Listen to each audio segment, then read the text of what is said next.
Well, thank you so much for joining us today. For some of you, it may still be morning. For some of you, you may even be watching the recording. So it could be morning, afternoon, or evening. But welcome to the Kingdom Advisors Canada webcast today. We're excited to be with you, and I'm excited to have my guest, none other than Lorne Jackson. He's got a great name. We always tease one another about our names, and we have the same name. Not to confuse us, I'm the younger and maybe the less wiser of the two. And so I'm going to give Lorne a few moments to say hello in a minute. But before we get started, I did just want to start to kind of set the tone because we are going to talk about giving today, a little bit about the generosity journey that we are all on, I think. And I have recently just read this small book, Plastic Donuts, it's called, by Jeff Anderson. And it is quite an interesting read. Um, well, you should be having sound. If you're not having sound, please let us know. Somebody else message. Hopefully, there is sound on the stream. But anyway, I wanted to read this quick story. Uh, Jeff says this: I was diligent in giving an amount to God and would be welcomed as a faithful tither in today's church culture. But I was not giving an amount that really mattered to me. It was not an amount that influenced my lifestyle. And I thought that's an interesting thing. The amount that he was giving was not changing his lifestyle spending. What I didn't realize is that my lifestyle had frozen my giving at the 10% level. We all know that, of course, the tithe level. When it came to my finances, my lifestyle had all the influence. And isn't that true of a lot of people? Maybe it's including us. Maybe it's some of the clients or the people that you are working with. The issue is not about my needing to sacrifice my lifestyle. The issue is about giving a gift that is connected to my heart. And that's interesting to understand that giving and generosity, this whole piece about money, is connected to the heart. But because I have a tendency to attach myself to my possessions, which I think many of us do, my giving needs to impact my lifestyle in order to get my heart's attention. And here's the key phrase: when my giving gets my heart's attention, it can get God's attention too. And he really talks about our offerings, our gifts, our generosity being an offering that's pleasing to the Lord. And he basically is saying when it affects you, when you have to squeeze your lifestyle a little bit to give a little bit more, it affects your heart and even affects the heart of God.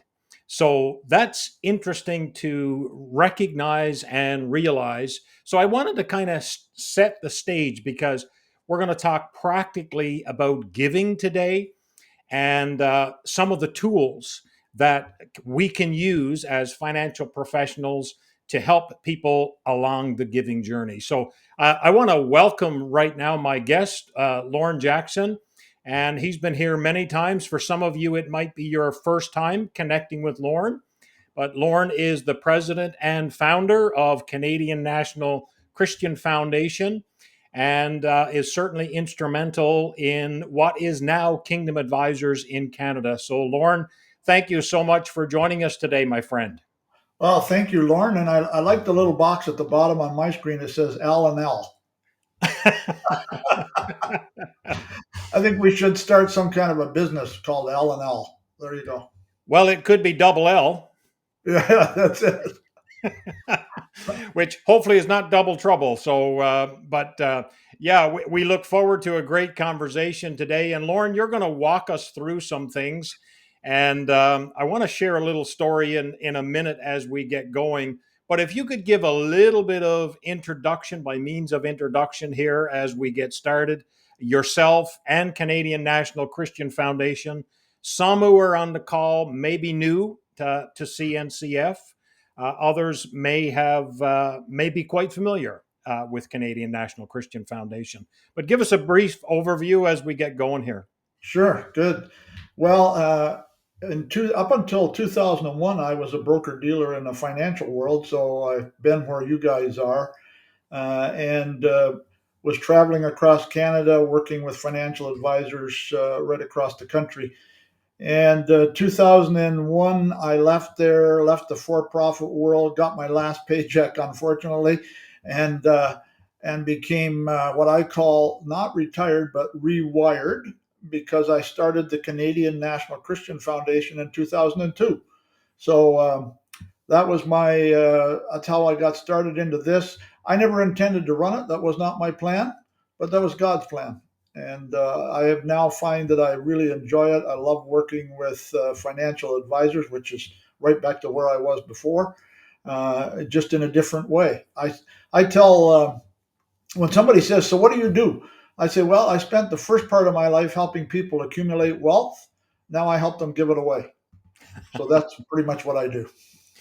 That's very good. And one of the instruments that you use is donor advised funds. And I remember when I transitioned into this role, you were there to help me as an advisor when I was talking to a client who had a tax situation, I guess, where they were basically having a capital gains and a tax incident in their business, Hmm. and they were generous, wanted to be generous with their giving, and their idea was basically let's just invest the proceeds of what we get from the sale, and then we can give the growth on that away. And I remember your advice, Lorne. I don't know if you remember it, but you said, why don't you ask them to talk to their accountant and determine what is their tax bill going to be? And maybe they should, and also, what will they need to give away to reduce that tax bill to zero? Well, they were actually pretty excited about that. And it turned out that that was actually the last piece of business that I wrote as an advisor, was to set up a donor advised fund for them. Not sure I ever got paid on it, to be honest. The way the commission structure, it took time, and I ended up leaving the business and stepped into this role. But it was so fulfilling for me as an advisor to help these clients on their giving journey. So I did want to say thank you for that, and I think that's a significant role that you get to play still in this industry. Yeah, and you'll get paid, by the way, in eternity, and uh, and that payment will last forever. So it's way better than just getting a few dollar commission. That's very good. That's very good. I appreciate that. That's reaffirming. Okay, good. So let's get started, Lauren, on donor advised funds. Basically, and obviously, your goal is to help advisors grow their practice, but strengthen those client relationships. And one of the ways they can do that is through the use of donor advised funds. Yes, correct. And it's the competition out there today is pretty strong, and I think this is a relationship. Uh, when you start dealing with their giving and their philanthropy, their donations that they're doing, and you start helping them with that, and you're going to see in a minute, I'm going to show you some PowerPoints that actually show what the kind of stats are on that. But when you're doing that, you're connecting them with them at a different level than other financial advisors tend to be connecting at. And that's really where I think donor advised funds can help. And so I'm usually going to call it a DAF because that's just easier to say.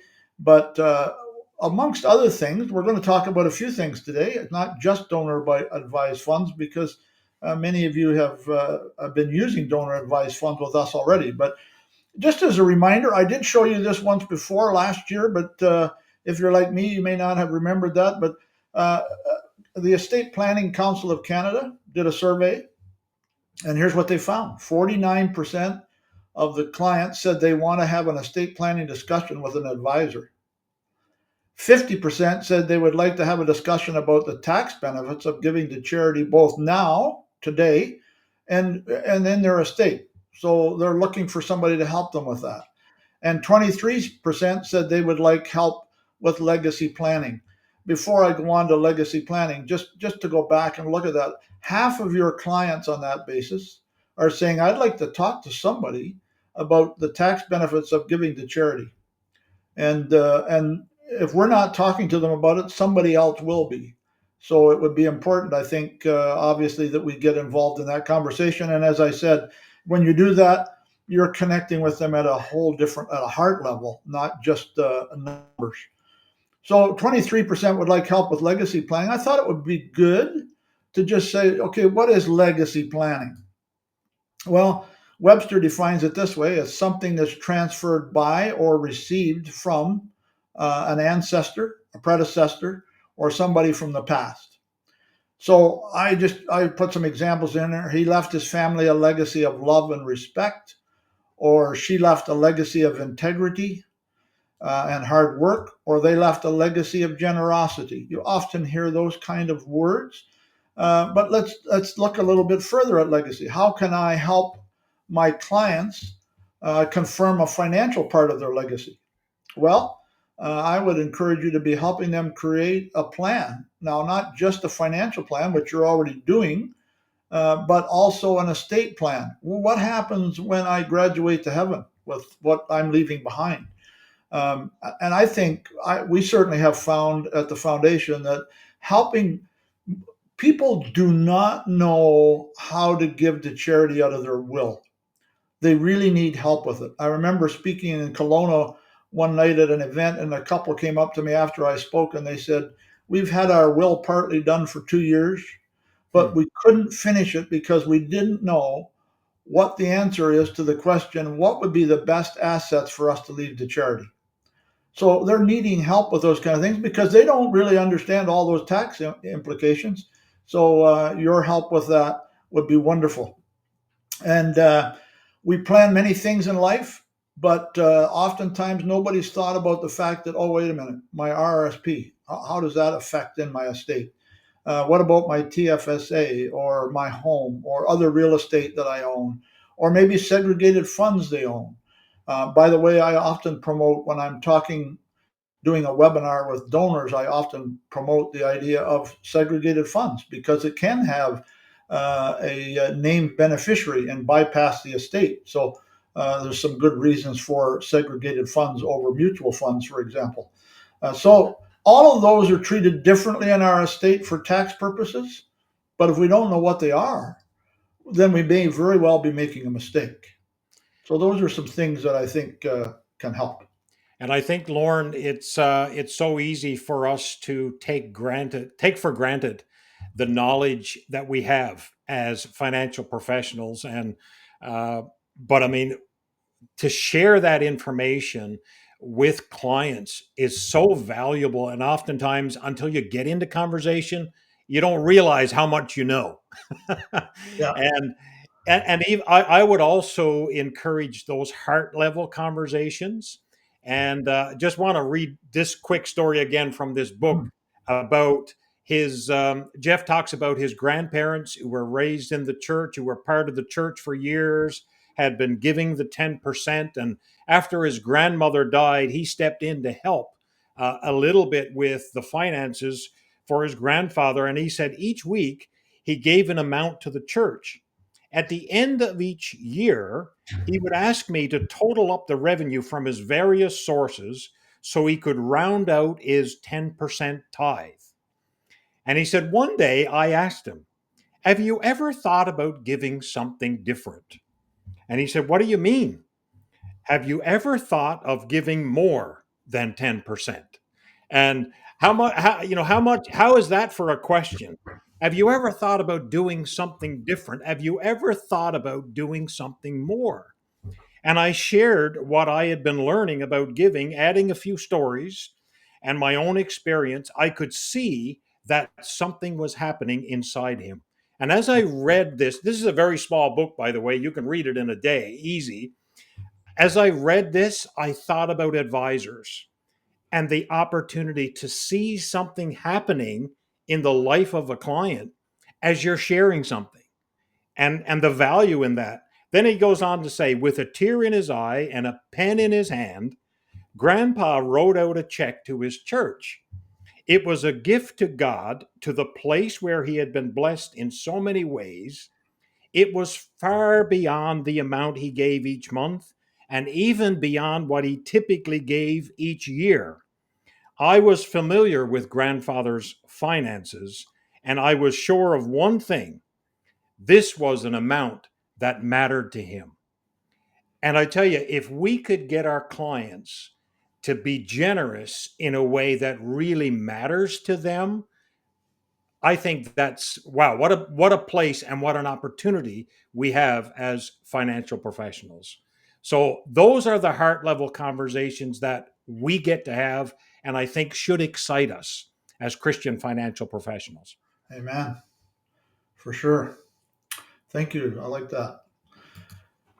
Well, when it comes to passing assets at death, there's really three kind of major ways you can do that. One is by beneficiary designation. And I've already mentioned the fact that segregated funds, you can do that. TFSAs, of course, life insurance, all named beneficiaries. And I always remind uh, when I talk with donors that make sure it's a named beneficiary. It doesn't say estate, because if it does, it's going through your will. And then RRSPs, I'm going to talk a little bit more about that because there was a bit of a wrinkle with that one that many of you are aware of, I'm sure. But uh, that's a great way. If you can find ways to help a person use segregated funds, TFSAs, etc., to transfer assets from themselves to their next of kin or their next generation, you can bypass a whole lot of estate issues, no probate, all those things that can happen because you have a named beneficiary, passes outside of the will. And then another one is joint ownership. So maybe joint ownership of your house, bank accounts, um, all different kinds of things that you have joint ownership of. Now, every once in a while, I find a client who may want to give uh, ownership of their bank accounts to their son or daughter. Could be okay, but I always say to them, there's some risk there. You may be better off to make them power of attorney, which allows them to do that if you're not available. But by putting them in position to own part of your bank account means they could withdraw money from it, of course, or they could use it as collateral and for a loan, and you may not even know it. So I don't usually recommend they do that. And another one, by the way, that I often get asked when I'm doing a webinar is, well, should I transfer the ownership of my house to my son or daughter now? No, that'd be a really bad idea. Never mind the fact that they would now own the rights to that home, but it's not their primary dwelling. So, of course, as you know, then the tax aspect, capital gains tax aspect, kicks into play, and that would be a bad idea. So I usually try to discourage them from doing that. But number one and two on this slide bypass the will. So you need to know that there are things that override the will, and if you have a named beneficiary on something, that's going to come before the will. So just be careful that they make sure they understand what they're doing with that one, because everything else then goes through the will and may require probate. In Ontario, we call it a state administration tax. Call it what you like; it's still a tax of sorts. And yeah, you want to try to bypass those with as much asset as you can. So I thought it would be good to just talk about the complexities of joint tenancy, because we often throw those names around, and actually there's a couple of different ways. So let's just look at them this way: joint tenants or tenants in common. What's the difference? The main difference, and I'm just going to read it right off the slide, because if I don't, you'll be reading it anyhow. So let's just do it that way. Main difference between joint tenancy and tenancy in common is that joint tenancy allows the owner to have an undivided interest, while the tenancy in common specifies the proportion of the property each person owns. Now, for those of you in Quebec, if there's anybody on today from Quebec, as you know, you only have tenants in common available in the province of Quebec. So tenancy in common is a form of co-ownership that allows multiple parties to share in the property. So here's an example. John and Jane buy a house for 400,000. Jane pays 300,000 and John pays 100. If you have tenancy in common agreement, it would state that Jane owns 75% while John owns 25% of the share of the property, but they both have equal right to the use of the property, so to the entire property. So you can see that's different than what you would probably have with a husband and wife. You wouldn't probably typically Mhm. have tenancy in common. And a little bit more, when one person in a tenancy in common agreement dies, their share now becomes a part of their estate and is directed to the beneficiary through their will. Owners can also sell their share at any time without the co-owner's consent, which is, of course, why you guys come in. You need to be working with them on a buy-sell agreement to make sure that both owners know, okay, what's going to happen to my share when I'm gone? Is it my family going to inherit that? Is my partner going to be in partnership with my kids? All those kind of things can be dealt with a buy-sell agreement, and of course, some insurance to back it up. If all owners agree to sell simultaneously, then the expenses and the profits would all be divided according to their share. So on that 75-25, that would be shared 75-25. So the partnership and a tenants in common really stays pretty clear lines between the two. So, just a quick question. Tenants in common is common in Quebec and not as common in the rest of Canada. Yeah, And joint tenants is more common. Am I fair to say that? yeah, I would think so in most things. No, tenants in common can work sometimes for partners in a business. Get a small Right. business. It may not be a corporation. It's just a small business that they're running, and they've done it with tenants in common. But you're right. The rest of the country would probably be most of what we see as joint tenants. So joint tenancy equally divides the interest in and the right to possess a piece of property. So even though a joint tenancy involves more than one person, the law sees them as one single entity. So that's important to recognize. So that each have full ownership and each have equal say, and whether they sell the property or not. Joint tenancy is the most common choice when buying with a spouse or a partner, and sometimes we're now seeing that with their buying with their children. But let's go to the next slide because that'll tell us. So the primary distinction from tenancy in common for this one is that in joint tenancy, it creates a rights of survivorship. So when a co-owner dies, their ownership interest automatically ends, and now the surviving owner owns it all. So the deceased owner shares do not become part of their estate in that case. So it's the same as my wife and I have our home ownership in rights of survivorship. So it's joint tenants with rights of survivorship. Something happens to me, she automatically owns it. I can't put something in my will that says, well, my portion of the house goes to my kids. No, Mm. that's not going to work in a joint tenants agreement. And it just says there, instead of the surviving co-owner becoming sole owner, or will become sole owner of the property. So Doris would become sole owner of the property. So just a little bit of um, joint deals that go on, and sometimes people get confused about, okay, what's the difference between those two? So I thought it would be good for us to talk about that. So if you die and you own property with somebody else under a joint tenancy, then that survivor automatically owns your interest because they have rights of survivorship. Your interest doesn't pass through your estate or through your will, but under tenancy and common agreement, your share then would pass through your will, and you would want to name that in your will as to who that's supposed to go to. And if you don't have a will, then the assets would have to go through probate and all that hassle, incur a lot of fees and expenses, and the laws of your region would dictate how that gets distributed to your next of kin. But so it's really important. So the first two paragraphs there deal with uh, joint tenancy, and the last two tenancy in common. So you just kind of keep those in mind. So tenancy in common, The government sees, or the legal part of our world sees tenancy in common as one person. It's just a single person. Now, that can create a problem. Let's talk about that. It is important to decide which tenancy will work best for you if you're buying an investment property.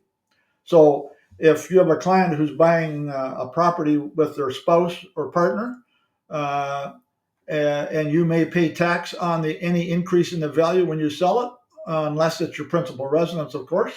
But if you bought the property for investment purposes with another party, somebody other than your spouse, each joint owner receives an equal part of the income earned and their part of any increase in the property value. Each owner should pay their own portion of the taxes payable. However, however, since the law considers joint tenants a single owner, you could be liable for the taxes owed by the other party if they don't pay them. Now, hopefully, through as a husband and wife, that's not a problem, but on marriage split up, it might be a problem. So just remember, under joint tenancy, as I say, they're going to see it as one owner. That's how the law sees that, and therefore the taxes owing would be owed by the owner. And if it happens to be two people and only one pays, well, then the other one is going to not pay. Well, they'll be coming back to the first one to collect the rest of the taxes. So just be aware of that. What about gifting real estate to charity? Because I often get asked this. And we, by the way, gang, we have people who have given us real estate. We've had a few gifts of real estate in the last few years. And we have to have appraisals done, of course, to suit CRA, have a proper appraisal done by a qualified person. And then that sets the price, and then we can give them a charitable receipt for that. The foundation receives the real estate, and then we sell it later on and turn it into cash, and then the donor can give that cash out to their favorite charities. And you could be managing that cash in their donor advised fund while it sits there. So just be aware of that. But it's not as easy as it seems giving real estate to charity. A lot of charities don't really want real estate gifts. They'll say, why don't you sell it and bring it to us? Just because of the risks associated. If they find pollution on the property, of course, the charity is responsible to get rid of that before they can sell it. Many charities just don't want the hassle. And remember this, real estate, when gifted to charity, is not like capital gains gifted to charity or capital stock. No, it has to be, so it cannot be transferring the gain to the charity like we do with public stock, but you have to claim the gain in the year. Now, however, they would receive a charitable tax receipt for the value of that property that, in theory, they could use to offset any gain they had to claim and then some. But you need to be aware that you can't just transfer a gift of real estate and get the tax deduction and not have to claim anything in that year, because real estate is treated differently. But So it's I yeah, assume, Lauren, that many charities are not well positioned to to do this, and they prefer to have an organization like CNCF do it for them because they're better positioned to handle this sort right, of thing. Am right. I right in saying that? Yeah, that would be correct. We've had some. We had a home on the West Island of Montreal donated a few years back, and we had an appraiser come in, appraised it. And by the way, why did this person do this? Well, because they had a huge tax issue in a particular year. They sold their business, and it was November. And he calls me and he said, "Lorne, I have to give away $2 million before the end of the year to get my tax line down. Um, if I give you a house on the West Island of Montreal, can you give me a tax receipt before year end?" And as I said, it was November. Mhm. I said, "Yeah, I don't think we'd have a problem with that." I said, "Let me see if I can get an appraisal in." So we did, and the appraisal was done perfect. We gave him his receipt. And by the way, he told me afterwards that he was very happy with the way that all turned out tax wise. So, yes, he couldn't claim it right away, but he was able to claim it. When he got the tax receipt back, and he said, so that money, By the way, we had that house rented to the president of Lego Blocks, uh, who happened to be living in Montreal for a few years. From I think they're out of Switzerland or somewhere. So anyhow, Excellent. he was renting it, and then 9 months later he said, "Okay, we're moving back. We're leaving here." So we put it up for sale, sold it, got the money back that was supposed to be his receipt for, and then he took about 3 years to give that away, to grant it out to charities he wanted. So Very good, very good. So I one of the biggest assets, of course, that a lot of Canadians hold is their RRSPs.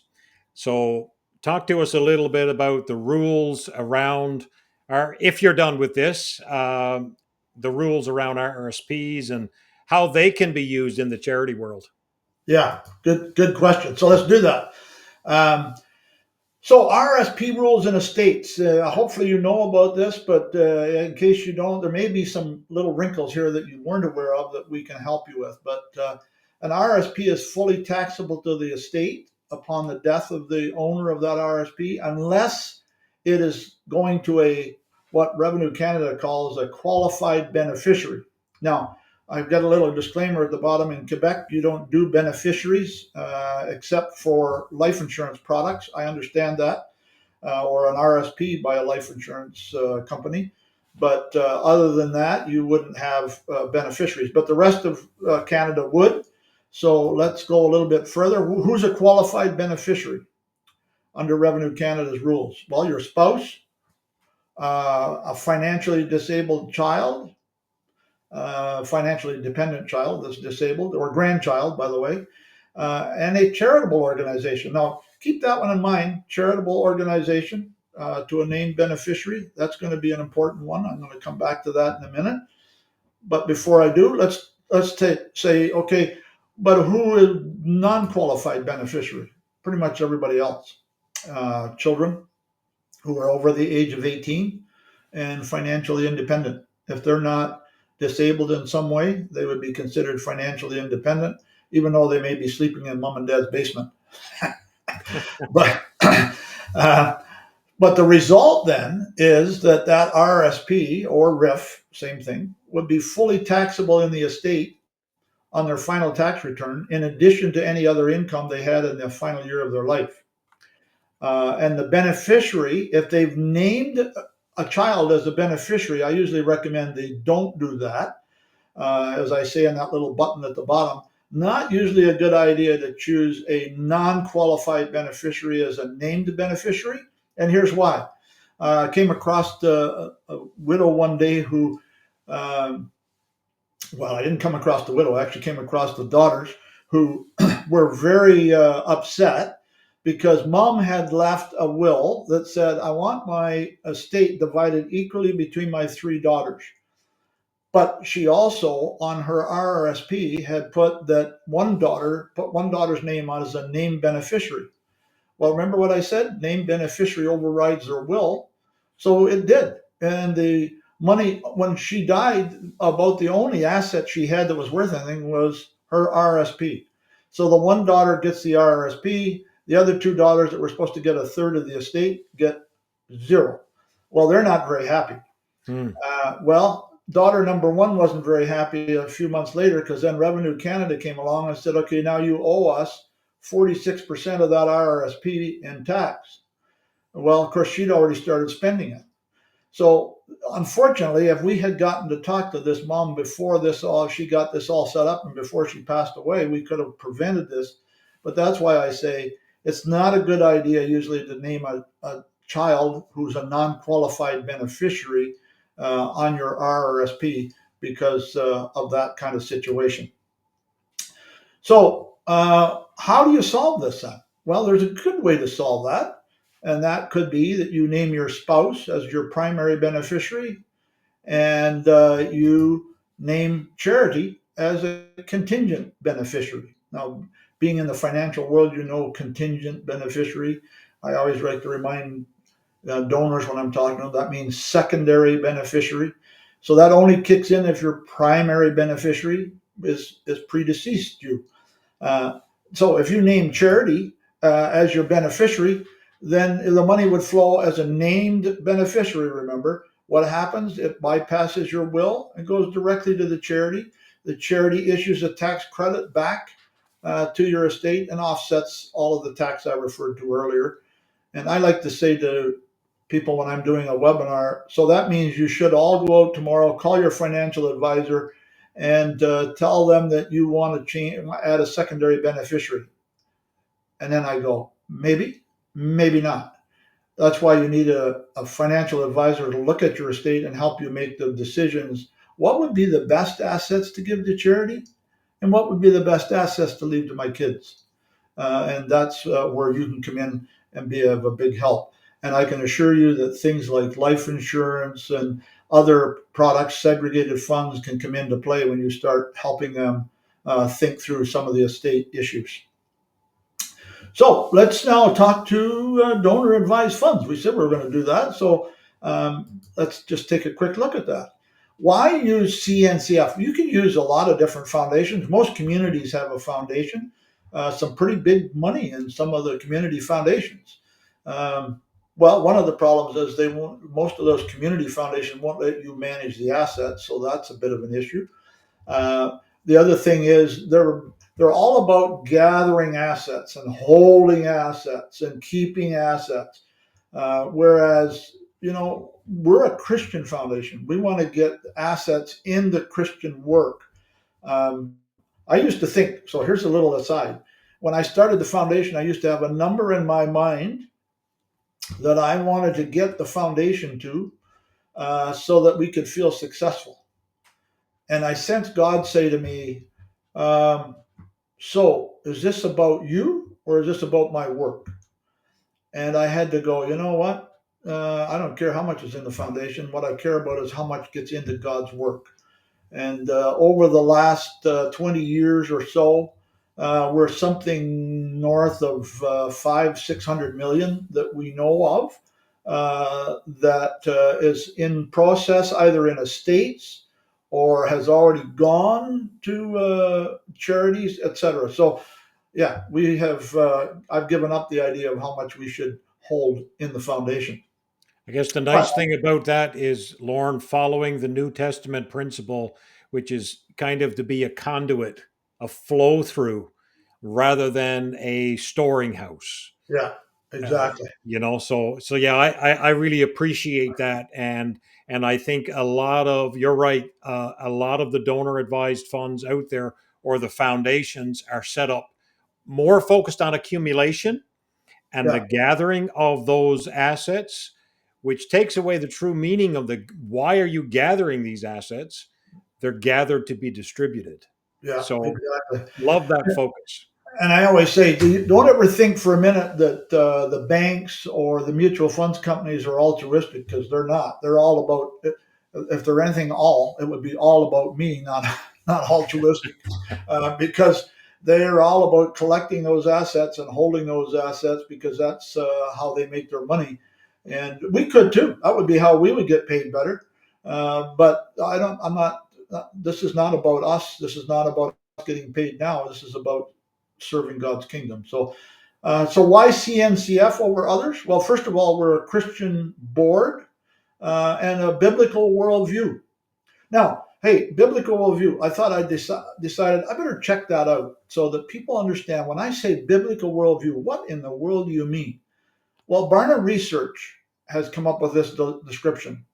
So, a biblical worldview is, first of all, believing the absolute moral truth exists.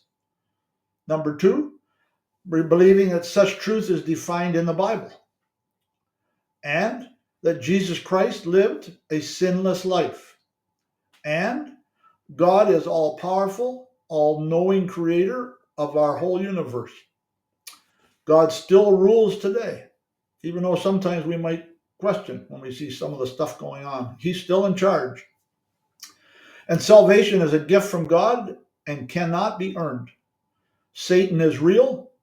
A Christian has a responsibility to share their faith in Christ with other people, and the Bible is accurate in all its teachings. That's who we are. There's no two ways about it. That's who CNCF is. That's a biblical worldview. Everybody has a worldview, by the way. You either have a biblical worldview, or you have some other worldview that you've created in your own mind, and maybe you pulled some of these things out and said, "Well, I'm not sure about that one or that one." Well, then you've changed. You don't have what would be called a biblical worldview. You have a worldview. But I think that would be important to consider. What's my worldview? So why is biblical worldview important? Well, we make grants to pro-life organizations and Christian ministries. Yeah, why did I say pro-life? I said that for very specific reasons. Um, I've had a conversation with a guy recently that has a DAF, or a donor advised fund, with one of the large banks, and they've refused to allow him to give money out of his account to a pro-life organization, because they said we don't support pro-life, so therefore you can't give money out of your account to that. I want to go, wait a minute, who put that money in there? Is this a donor advised fund, or is this a bank controlled fund? Sounds to me like it's the latter.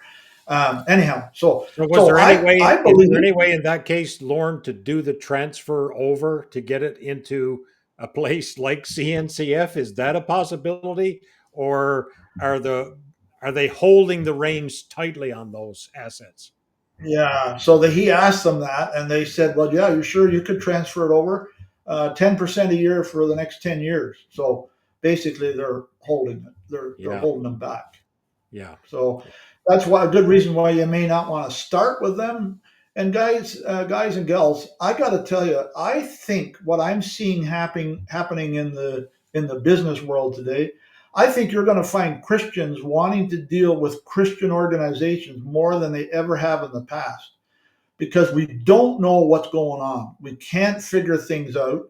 Uh, Parents are feeling like, hey, my kids have been ripped out of my arms. Our education system is trying to manage my kids. All kinds of stuff going on, and you know it well or better than I do. But I find that Christians are going to start looking for Christian people and Christian organizations. So, wow, you guys at Kingdom Advisors are in the right place at the right time, because I think you're going to find a lot more Christians looking for you than we've seen in the past. Because in the past, they were okay. It was, I can get away with whatever, whoever I'm dealing with. They're nice people. But now, because it's maybe managed or the dealer behind it all might be a bank, or some secular organization that's controlling things in a non Christian fashion, I think you guys are going to be looking a lot better in the One future. of the questions, Lauren, I thought this might be a good time because we're kind of on this topic that's come in is CNCF one of the only organizations without limits on donor granting? Like you've mentioned some of the bank owned firms that are restricting, but are there other organizations that are without these limits, or what are your thoughts Yeah, on that? Yeah, good question. I'm sure there are some. I don't know for sure if there are, but I'm sure there are some organizations that do that. We're probably the only one that's doing that, that's not tied to a church denomination or a school of some Hmm. kind. We're totally independent Christian organization, so we're probably the only one on that side of things. But that be as it is. Yeah, Um, very good. so the other one is estate giving. I was just talking to a guy yesterday that said, I'm deciding between CNCF, and he named one of the big banks. And I said, well, okay, let me help you with that. I said, first of all, we'll let you give 100% of it out if you want. And he said, yes, I'm aware that that's a difference, and I like that difference. I said, well, let me give you one other one. I said, let's suppose that in your estate you leave a bunch of money to charity, and one of the charities you want to give to through a foundation. So your estate goes into a foundation, and one of the charities you have chosen in there after you're gone is Focus on the Family. I said, let's suppose for whatever reason, Focus on the Family Canada no longer exists, and now the board of that foundation is to make a decision between Focus on the Family. I got to find something similar. let's give it to Planned Parenthood. Well, of course, that's not the same. And he went, oh my goodness, yeah, that's a very good point. I never thought of that. I said, well, that's why you want a board with a biblical worldview managing those assets after you're gone, because they can make those right decisions where a secular board possibly would not. So let me move along here. We got quite a ways to go yet, and we're running out of time. So we do have a focus on Christian ministries, and but you don't have to give the chair only Christians. It could be Boys and Girls Club. It could be hospitals, universities, all kinds of places. It just as long as it's not against our statement of faith or outside of the objects of our incorporation, which are pretty much what you would expect for a Christian organization. So advantages to you guys, just more services to your clients, prevents competition, all those kind of good things. You can manage the investments. I've said that before, but I think that's well worth repeating. And according to the Estate Planning Council, as I already showed you, your clients are actually wanting this service. So there's some reasons a donor might use a foundation. So why would a donor use a foundation instead of just giving it directly to the charity? There they are. Maybe anonymous giving they would want, or a sale of a business that got a big income in 1 year, non-cash gifts, real estate, all those kind of things, endowments, all those kind of different reasons that they would do that. So what is a DAF? Simply put, it's a charitable giving account. It's like opening an account at the bank. You get a charitable receipt when you donate to it, and then you grant it out to your favorite charity whenever you want. But it's quick. There's no setup costs. And donor advised funds can be invested through you. The growth in those funds are also available to the donor to give out, to grant out. And as I've told you many times before, investment managers like yourselves have over 70% of the money that CNCF has. So most of the money that is being managed under CNCF is managed by people that are Kingdom advisors. And as I said, there's no restrictions for giving it out. Some foundations say 5%, some say 10%. We say your choice, the donor's choice. Giving real estate, I already talked about that. Let's go on. And then, so we have a partnership with TrustBridge Global, which allows for international giving. There's a lot more interest in this these days, folks. People are thinking more worldwide. And so you could have a donor that's in Canada. In fact, I talked to one the other day that is out in Vancouver, and they're wanting to give to a charity in the U.S. Well, they can open up a donor advised fund with us and pass that through to a charity in the U.S. because of our connection with TrustBridge Global, which is out of Switzerland. So it's an easy way for them to get receipted in Canada, but support charities in other parts of the world. It could be Africa, it could be Asia, it could be Australia, England, who knows? So that's one of the things, and we're one of the few, if there are any others in Canada that allow to do that. And then CNCF donors may want to invest in impact investing. I want to just sit here for just a second. Impact investing has come really big. It's a guy who, let's suppose he's got 100,000 in his donor advised fund, and he says, "Hey, there's this potato farm in South Africa that's really helping people, and it's set up as an impact investment. I'd like to take half of my donor advised fund and put it in that." Well, there is higher risk, no question, because it's something new, startup. It may pay him interest over the years, or it may not, depending on how well it goes. But don't forget, he already had a receipt for the money because it was in his donor advised fund, and he's now investing that in the hopes of getting it back with interest. And they've been pretty good at paying it back. So impact investing is a big thing. We're going to have a thing on impact investing in the next couple of weeks, and I've asked Lorne about having it sent out to you all. So when we get that webinar set up with an impact investment company out of BC, we're going to offer you an opportunity to come on a webinar and just learn about impact investing and how you could help your clients in doing that. And let me say very quickly around that, Lorne, many people may know Glen Murray. If you attended our regional events, BC and Alberta and Ontario earlier, well, not earlier this month, in May, you would have met Glen. He shared a little bit about his passion and his interest and his call, really, to do impact investing. So, yeah, we'll circulate that to everyone who's attended today and to our membership for those who are interested in participating in that call. Good. Thank you. So let's just get right down here. So it's pretty easy to deal with us. Cash, you can complete an online application, direct deposit to CNCF. And then we have a portal now that I say allows the donor to be closer to his money. Uh, so a donor puts money with CNCF and then says, "Here, grant these to these three charities." He could come back 3 years from now and say, "Did I give to that charity in that year?" And he can see what he gave, how much he gave.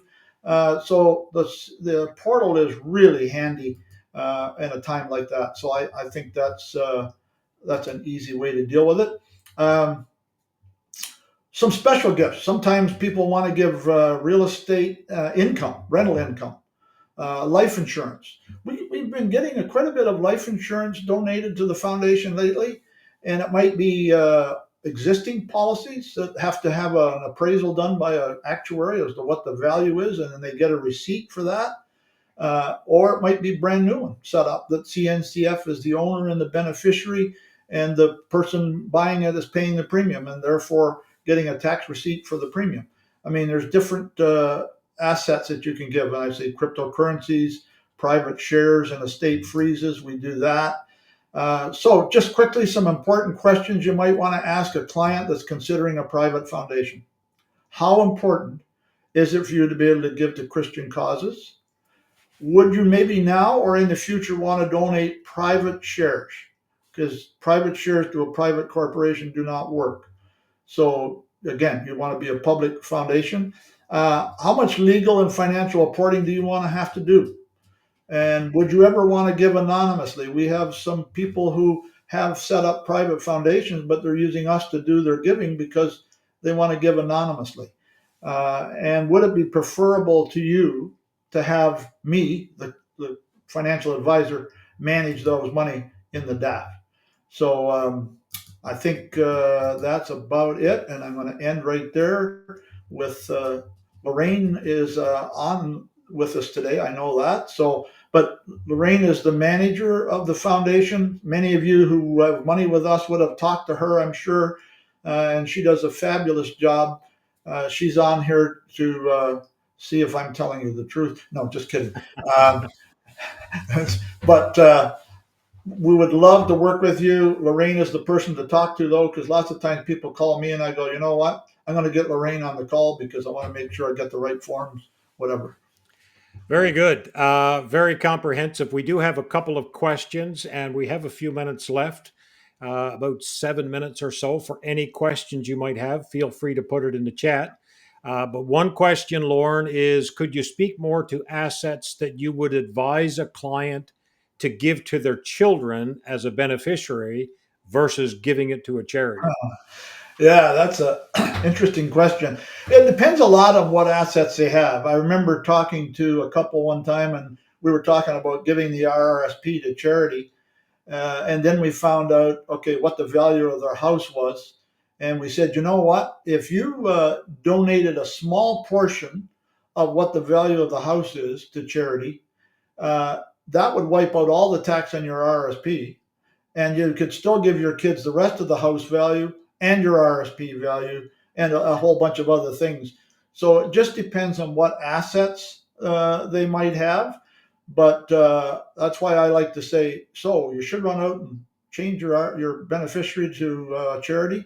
Yes. Well, maybe not. And that's why I'm trying to encourage them always to do a plan, to do an estate plan. So it would depend on what other assets they have that might be more beneficial to give. It might be public stock that's got a huge gain in it Mhm. that they would be giving to charity, and the RSP, whatever it takes to wipe out the tax on that RRSP, whichever is the best way to do that. Yeah, and I guess generally speaking, the idea is to not name the government or the CRA as beneficiary. You want to limit what's going to CRA, or most people are interested in limiting what goes to CRA. And we don't typically look at naming them as the beneficiary, but Right.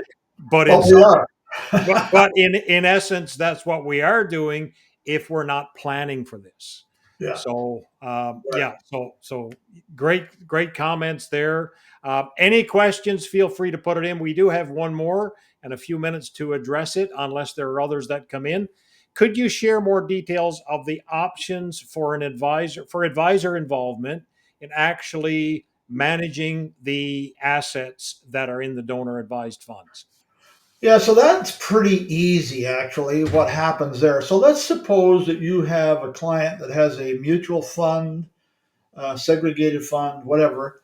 Um, and they're saying, I remember talking to a couple a few years ago out in Saskatchewan, and they said, they had GICs. They said, we, both the husband and wife, we each have a $200,000 GIC that we don't need. And we'd like to give it to charity. So how can we do that? Um, well, all you do is change the name on the ownership. So if you have a mutual fund with a client, and they're of course the owner at this point, you move the ownership over to us to CNCF, and the day that that transfer happens and shows up on our books, that is when the price is set for the value of that asset, and they get a receipt based on that value. And now, all of a sudden, instead of managing a mutual fund for John and Jane Doe, you're now managing a mutual fund for CNCF. It's pretty much that simple. There's some forms you fill out that are online on the CNCF website that you could go to. Or I had that slide up there with Lorraine's email on it. Email her, and she'll be happy to walk you through how you do that. But it's pretty simple. It's really just changing the ownership from uh, the client to CNCF. So, in essence, CNCF becomes your client, uh, Correct. and therefore you manage those on behalf of the donor. Yep. So, Exactly. yeah, that's great information and great to know. And I think you've shared some valuable information with us today, and it's always great to have you, Lorne, with us and to share a wealth of wisdom over the years of experience that you've gained. So, appreciate you for that. Like I tell every webinar I do, you can tell by this old face that it's been around a while, and I've got a lot of years of experience. Some good, some not so good. Yeah, and the exciting part is those who are part of the call get to engage in conversations that are meaningful and significant with their clients, and you can help walk with people on their journey, and on their generosity journey, but also on their investment journey, because that's the reason a lot of people actually want to come and see a financial advisor. So we have a special offer available this month, and it's Discover God's Story of Investing. And for those of you who attended the regional event, we had Jason Meyer attend with us. And we have this special course that's going to provide 7 hours of continuing education credits. And it's a 6 week program for 90 minutes per week starting in September. There's also going to be an on demand option, and for $199 Canadian, you can take advantage of that offer by just scanning that QR code. So this is a special offer. I'd encourage you to take advantage of it. Sign in. We already have about 20 Kingdom advisors signed on for that. So I wanted to throw that offer out to you today. So thanks very much. I will also circulate the information on the upcoming webinar that CNCF is having featuring Glenn Murray on impact investing. So excited to participate in that call myself in the coming weeks. So thank And you very by the much. way, Lauren and everybody, I've also signed up for that course because I think that's a fabulous course that's coming up. So sign up for that. Don't miss that. Yeah, it provides a lot of history. plus walks you through what should be a biblical theology of money. And I think all of us actually who are Christian should be interested in learning that and taking that story, particularly to our Christian clients. It does start in September. The information is on the website on that link. I will also share that with those who attended today so you have that. So thanks so much for being part of us today. I'll see some of you throughout the summer, possibly, but if not, we will see you again in the fall. God bless everyone. Bye. Thanks, Lorne.